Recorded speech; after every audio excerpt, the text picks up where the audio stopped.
అందరికీ praise lord, అందరికీ వందనాలు. ಎಲ್ಲರಿಗೂ ಪ್రైజ్ ಲಾರ್ಡ್, ಎಲ್ಲರಿಗೂ ಪ್రైజ్ ಲಾರ್ಡ್. ಎಲ್ಲರಿಗೂ ಶುಭ ಮುಂಜಾನೆ. అందరికీ గుడ్ మార్నింగ్. అందరూ బాగున్నారా? ప్రార్థన చేయటము.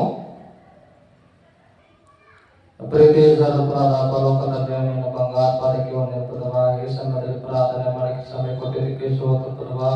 ಭಕ್ತ ಭಕ್ತ ಸೇಮ ಸಾರ್ಥ ಸೇಮ ಅವರ ರಕ್ತದಿಂದ ಶುದ್ಧಿ ಮಾಡುತ್ತವ. ವಾಕ್ಯ ಸ್ವಸ್ಥವಾಗಿ ಹೇಳಕ್ಕೆ ಸಾರ್ಥ, ಸ್ವಸ್ಥವಾಗಿ ಮಾತಾಡಕ್ಕೆ ಸಾರ್ಥ ಅಥವಾ ಭಕ್ತ ಭಕ್ತ ಸಂತ ಬಿಡ್ಕೊಳ್ತೀನಿ. ಹಾಗೆ ನೋಡಿ ವಾಕ್ಯದಲ್ಲಿ ಹಕ್ಕು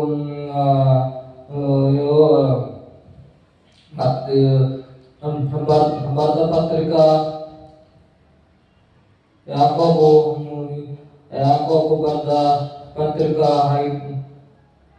5ನೇ ವಚನ 17 చూడండి. యాకోబు రాసిన పత్రిక 5వ వచనము 16.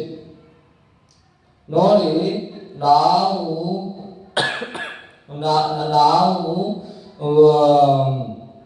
ನಾವು ಪಾಪಗಳನ್ನು ಒಪ್ಪಿಕೊಂಡು ಒಬ್ಬರಿಗೊಬ್ಬರಾಗಿ ಪ್ರಾರ್ಥನೆ ಮಾಡಿದ್ರೆ ನೀತಿವಂತರು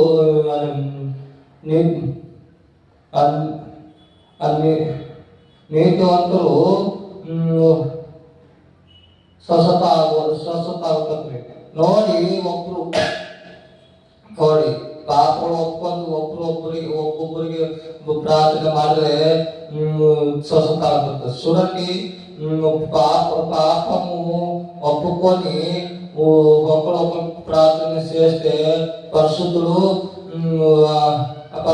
ప్రార్థన వింటారంట, స్వస్థత అవుతుంట.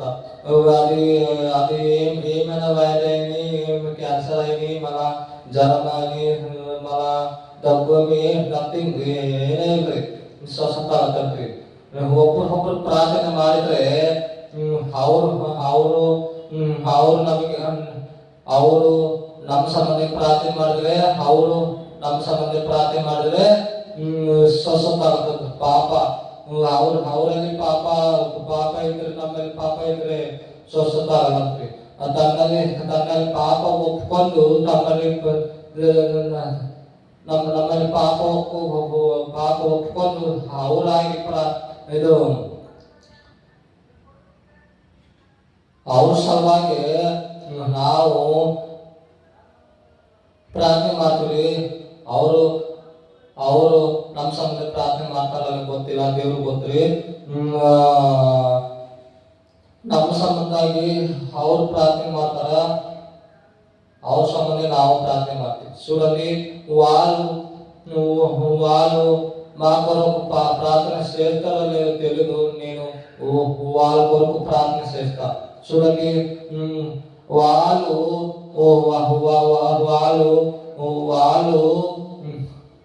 వాళ్ళ కొరకు ప్రార్థన చేయాలంట.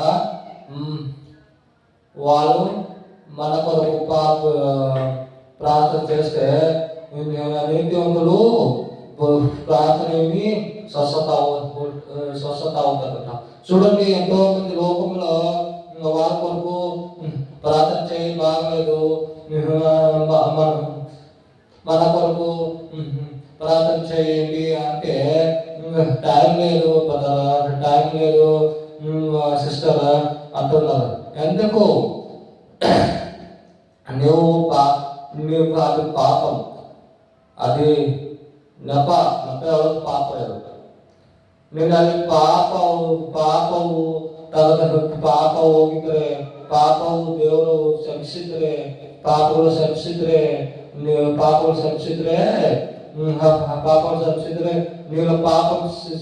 ದೇವರು ಸ್ವಸ್ಥತ అవుతుంది. నువ్వు ఎవరి కొరకు ప్రార్థన చేస్తున్నావే వారికి స్వస్థత అవుతుంది. నువ్వు నీతివంత అవుతావు. ನೀತಿವಂತ ಹೇಳ್ತಾನೆ, ನೀತಿವಂತ ಆಗ್ತಿರು. ನೀತಿವಂತ ಆಗಿ ನೀವು ಆ ಸಮಯ ಪ್ರಾರ್ಥನೆ ಮಾಡ್ತಿದ್ರಿ ಸ್ವಸ್ಥ ಆಗ್ತದ್ರಿ. ವ್ಯಾಧಿ ಆಗಲ್ರಿ, ಮತ್ತು ಕ್ಯಾನ್ಸರ್ ಆಗಲ್ರಿ, ಮತ್ತೆ ಏನಾಗ್ರಿ, ಯಾವ್ದನ್ನ ವ್ಯಾಧಿ ಆಗಲ್ರಿ, ಸ್ವಸ್ಥ ಆಗ್ತದ್ರಿ. ನೋಡಿ, ಲೋಕದಲ್ಲಿ ಎಷ್ಟೋ ಮಂದಿ ప్రార్థనే వారి కొరకు ప్రార్థన చేయండి అంటే టైం లేదు, టైం లేదు సిస్టర్, ప్రార్థన చేయండి. చూడండి, ప్రార్థన చేయండి, చూడండి, ప్రార్థన చేయండి, ప్రార్థన చేయండి, ప్రార్థన చేయండి. వాళ్ళ కొరకు, వాళ్ళ కుటుంబం కొరకు, మీ కొరకు ప్రార్థన చేయండి. అదే దేవుడికి సంతోషం. ప్రార్థన చేద్దాము.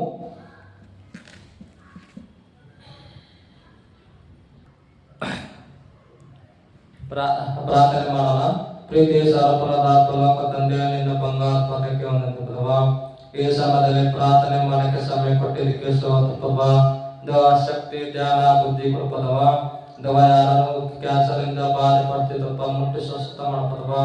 ದೇವ ಸ್ವಸ್ಥ ಮಾಡು. ದೇವ ಮುಟ್ಟಪ್ಪ, ಅವ್ರನ್ನ ಮುಟ್ಟಿ ಸ್ವಸ್ಥ ಮಾಡೋ, ಸಾಥ ರಕ್ಷಿಸು. ದೇವ ಯಾರು ವ್ಯಾಧಿಯಿಂದ ಬಾಧೆ ಪಡ್ತಿದ್ರಪ್ಪ, ಮುಟ್ಟಿ ಸ್ವಸ್ಥ ಮಾಡಪ್ಪ. ದೇವ ವರ್ಷ ಎಲ್ಲ ನಮ್ಮನ್ನ ಕಾಪಾಡಿದ್ರಪ್ಪ.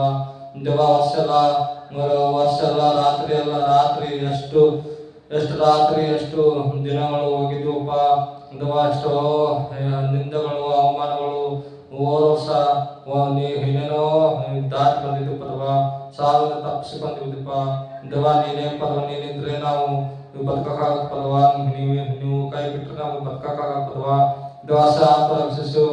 ದೇವ ಮತ್ತೆ ವ್ಯಾಧಿಯಿಂದ ಯಾರು ಬಾಧೆ ಪಡ್ತಿದ್ರಪ್ಪ, ಮುಟ್ಟಿ ಸುತ್ತ ಮಾಡ್ಪದವ. ನಾರ್ತ್ ಕರ್ನಾಟಕ ಸೇವಕರು ಆರೋಗ್ಯ ಕೊಡ್ಪ ಸೇವೆ ಮಾಡ್ತವ. ಶಕ್ತಿ, ಧ್ಯಾನ, ಬುದ್ಧಿ ಕೊಡ್ತ ಸೇವೆ ಮಾಡ್ತವ. ಆರೋಗ್ಯ ಕೊಡ್ಪದವ. ದೇವ ಸೇವೆ ನಡೆಸಿದ್ವ. ಅವರು ಸಿದ್ದು ಮುಕ್ತವ. ಯಾರು ಅವರು ಅಂತ ಬಾಧೆ ಪಡ್ತಿದ್ರಪ್ಪ, ಮುಟ್ಟಿ ಸ್ವಸ್ಥ ಮಾಡ್ಪ ಬೇಡ್ಕೊಳ್ತೇನೆ. ಆಮೇಲೆ అందరికీ ప్రైజ్ లాల్, అందరికీ వందనాలు. ಎಲ್ಲರಿಗೂ ప్రైజ్ లాల్, ಎಲ್ಲರಿಗೂ ವಂದನೆ. గుడ్ మార్నింగ్, శుభ ముంజానే. మళ్ళా ఇవాళ సాయంత్రము కలుద్దాం. బాయ్.